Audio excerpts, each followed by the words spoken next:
This week, a much talked about David Attenborough doc was ready to watch on iPlayer. So The Guardian reported that the BBC didn't want to show the 6th episode because they were fearful of a backlash from the Tory party and right-wing media. It's weird, isn't it, that they've done all the other ones on actual TV and they've just put this one on iPlayer. I think it should have been part of the main series. Today, 1/4 of all our species of mammals are at risk of extinction. What? I didn't realise that, did you? As are 1/3 of our birds. So 1/4 of mammals and 1/3 of birds are at risk of extinction. That's shocking, isn't it? In just 20 years, our flying insects have declined by 60%. 60% in 20 years, there won't be no left, so.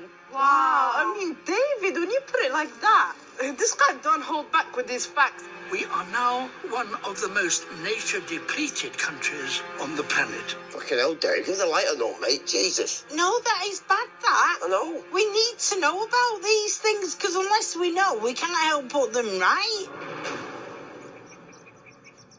Do you know why I think that people didn't want this to be on telly? Because it's all out of sight, out of mind. Yeah. Now it's bringing it to the forefront. People are going to wake up and go, hang on a minute, we've got to do something here. Yeah. Stop throwing your shit and vapes all over the floor. I know one went through my fucking side the other day, so imagine if that ended up in a dolphin's tummy. The haunting call of the curlew.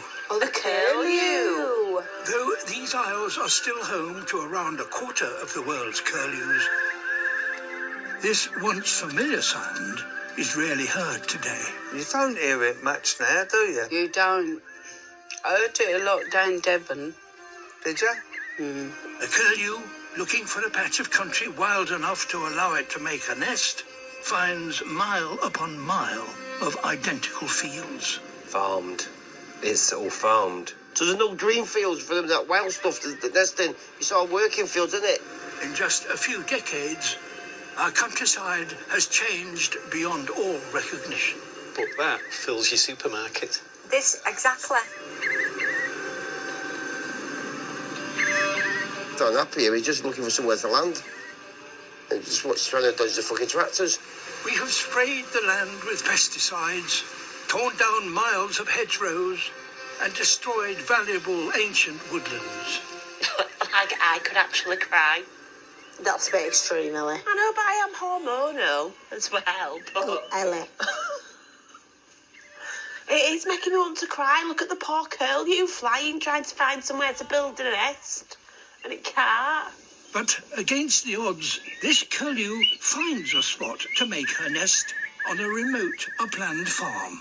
Oh, she's found somewhere, that's nice. An increase in predators and changes in the climate have also drastically reduced their chances. Ah, look, baby. We've got some little chicks, curlew chicks, not here.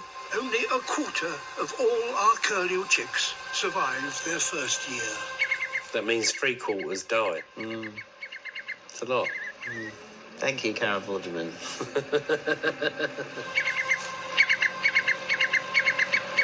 What's this all about? The mum looks distressed. Uh-oh, that sounds like machinery. No. Oh my God, it's not going to get mown down, is it? No. No. I'm sorry, I can't. Tell me that baby chick. Today, in order to feed the increasing numbers of livestock, our grasslands are cut many times a year. Basically, the baby curlews are victim to the cutting of the grass. Yeah. But obviously they're cutting the grass to feed cattle, to feed us. Yeah. Wow. But there is cause for hope. Oh, will you tell us what it is then? Yeah, please, David, we can't take any more gloom. Some of our upland farms are trying a different approach. Okay. I wonder what the different approach is. Neil lives and works at Hilltop Farm in Malham.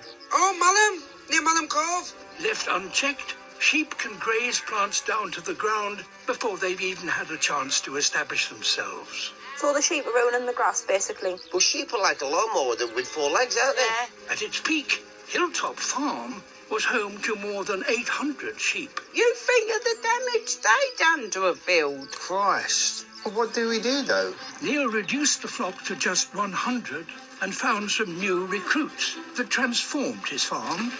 Who are these guys? So what's the difference then? I don't know, from the sheep to the cows. Cows are less fussy than sheep. They pull at clumps of grass, disturbing the ground as they do so, and that allows wildflowers to prosper. The way they graze is better for the land and plant life. Wow. So the birds then can come and nest in that meadow, can't they? Yeah, you are Well clever. done, Neil. And much to the family's delight, the call of the curlew has returned to the farm. Isn't that nice? Lovely. It must feel good for Neil, knowing that he's having a positive impact on the environment, because he'll get out of bed in the morning and he'll hear the curlews, you know, chirping in the fields. On his day off, I've made a fucking mistake. Trying to have a lie in here.